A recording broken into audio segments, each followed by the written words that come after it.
Bapak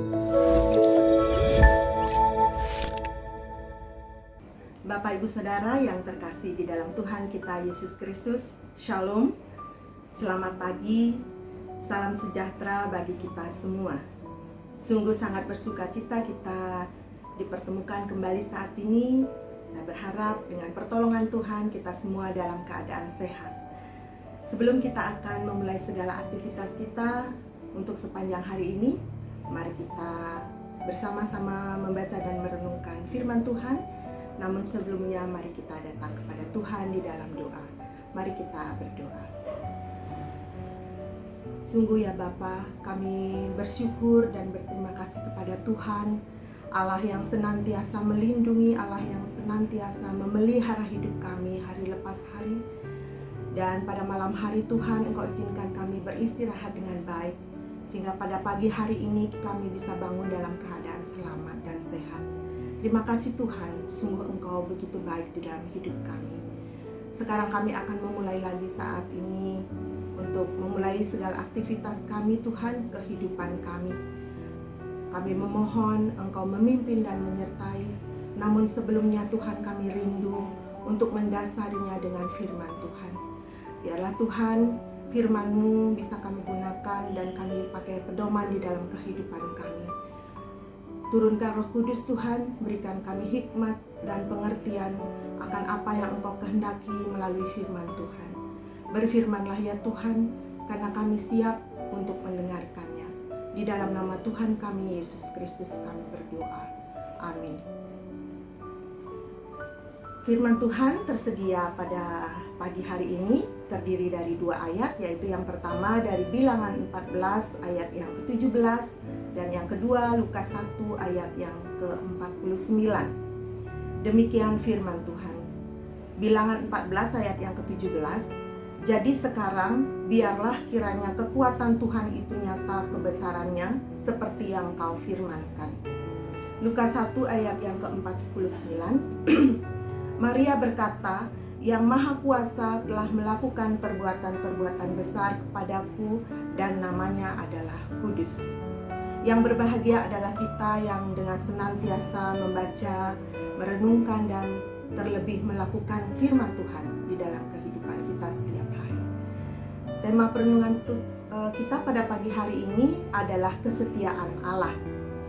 Bapak Ibu Saudara yang dikasihi oleh Tuhan kita Yesus Kristus, perikop ini berlatar belakang ketika bangsa Israel berada di perjalanan keluar dari tanah Mesir menuju tanah perjanjian, yaitu tanah Kanaan. Pada saat mereka akan memasuki tanah Kanaan, Allah berfirman kepada Musa agar Musa mengirimkan 12 orang, masing-masing 1 orang dari masing-masing suku bangsa Israel untuk melihat keadaan tanah Kanaan.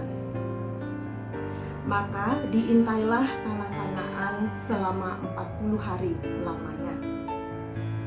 Sekembalinya pada para pengintai itu, mereka melaporkan keadaan Kanaan kepada Musa dan kepada bangsa itu. Laporan itu sebenarnya hampir sama, yakni bahwasannya Kanaan adalah tanah yang subur dan makmur, berlimpah dengan susu dan madunya. Namun di Kanaan itu dihuni oleh orang-orang kuat, orang-orang yang berperawakan besar seperti raksasa. Maka mendengarkan hal itu terjadilah respon di tengah-tengah bangsa Israel. Respon mereka mengatakan bahwa bangsa Israel lebih baik kembali ke Mesir, dan respon yang kedua seperti apa yang disampaikan oleh Yosua dan Kaleb, bahwa mereka akan terus maju untuk masuk ke tanah yang telah dijanjikan Allah kepada mereka. Bapak Ibu Saudara yang dikasihi Tuhan, namun dengan respon yang demikian, pihak yang tidak percaya dan mengatakan lebih baik kembali ke tanah Mesir, dan mereka akan mengancam akan melempar Yosua dan Kaleb. Mereka akan merajamnya, lalu tampaklah kemuliaan Tuhan di kemah pertemuan tersebut. Lalu Tuhan berfirman, berapa lama lagi bangsa ini akan menista aku dan berapa lama lagi mereka akan percaya kepadaku, sekalipun sudah ada tanda mujizat yang aku lakukan di tengah-tengah mereka. Aku akan memukul mereka dengan penyakit sampar dan melenyapkan mereka, namun aku akan membuat engkau menjadi bangsa yang lebih besar dan lebih kuat daripada mereka. Itulah yang disampaikan oleh firman Tuhan. Tuhan tidak berkenan melihat bagaimana sungut-sungut dari bangsa yang tidak percaya itu, yaitu bangsa Israel saat itu. Nats khotbah ini adalah permohonan belas kasihan Allah yang disampaikan oleh Musa melalui doanya. Doa syafaat kepada Tuhan agar Tuhan mengampuni kesalahan bangsa itu. Bapak, Ibu, Saudara yang dikasihi Tuhan, ada beberapa hal yang perlu kita lihat. Yang pertama adalah bagaimana kesetiaan Allah akan keadilan. Allah yang kita kenal adalah Allah yang penuh kasih, sekaligus Allah yang adil, dan bahkan Allah yang setia akan kasih-Nya dan keadilannya. Keadilan Allah itu ditunjukkan melalui hukum kasih-Nya kepada umat manusia. Dalam hal ini, Musa menyatakan bahwa Allah itu setia akan hukum-Nya.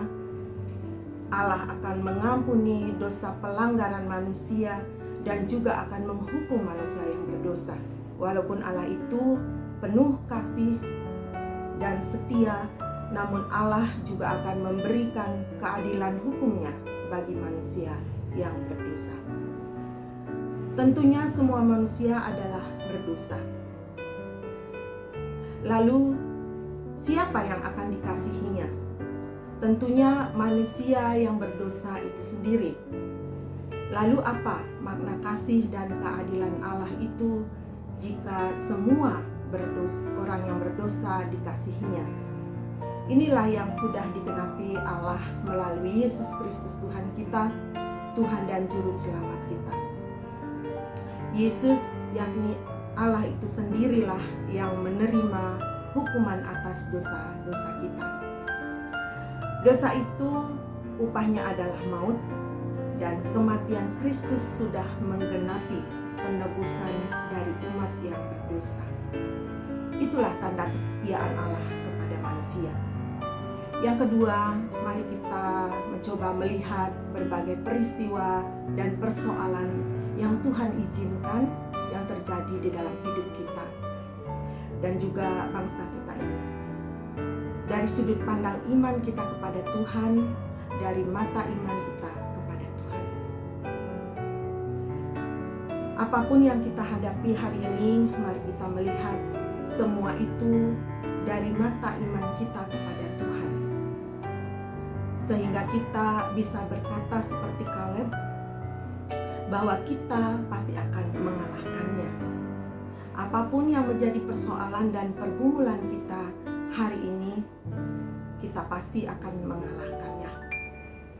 Kita punya Kristus yang telah menang, mengalahkan maut. Musuh terbesar kita telah ditaklukkan dan dikalahkan oleh kuasa-Nya. Oleh karena itu, tidak ada permasalahan yang terlalu besar bagi Tuhan sehingga Dia tidak mampu menaklukkannya. Seperti kata Yosua dan Kaleb, jika Tuhan berkenan kepada kita, maka Ia akan memberikan kepada kita kemenangan atas persoalan dalam hidup kita. Bersama dengan Kristus, kita pasti akan mengalahkan setiap persoalan kita. Amin. Bapak Ibu, mari kita bersama berdoa.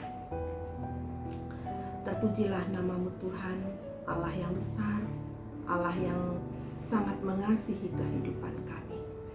Terima kasih Tuhan untuk firman-Mu pada pagi hari ini yang sungguh menguatkan kami Bapa di dalam segala persoalan kehidupan kami Tuhan.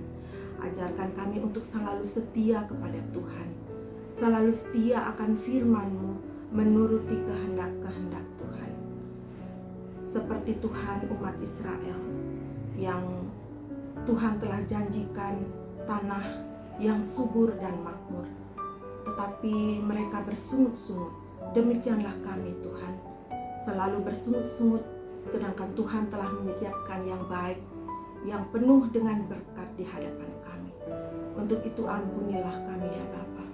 Bapa, terima kasih untuk firman Tuhan yang mengajarkan kami. Biarlah Tuhan firman ini sungguh menjadi suluh dalam hidup kami, menjadi rema yang bisa kami lakukan. Bahkan terlebih dari itu Tuhan, kami bisa memberikan, menjadi berkat bagi setiap orang yang ada di hadapan kami. Bapa, sebentar lagi untuk sepanjang hari ini Tuhan, kami akan melakukan segala tugas tanggung jawab kami. Kiranya Tuhan yang menyertai, kiranya Tuhan yang memimpin apapun yang kami lakukan Tuhan. Kami percaya Tuhan menyediakan yang terbaik di dalam hidup kami. Berkati keluarga kami, berkati suami, anak-anak kami Tuhan. Jauhkan mereka dari segala mara bahaya yang dimanapun mereka berada.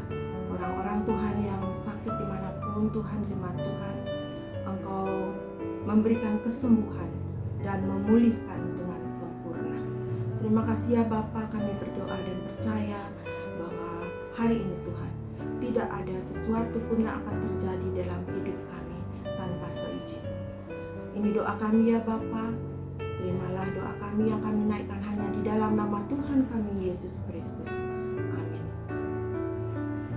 Bapak Ibu Saudara yang dikasihi Tuhan, hiduplah dengan setia di hadapan Tuhan sehingga hidup kita diberkati oleh-Nya. Selamat beraktivitas, Tuhan Yesus memberkati kita semua. Shalom.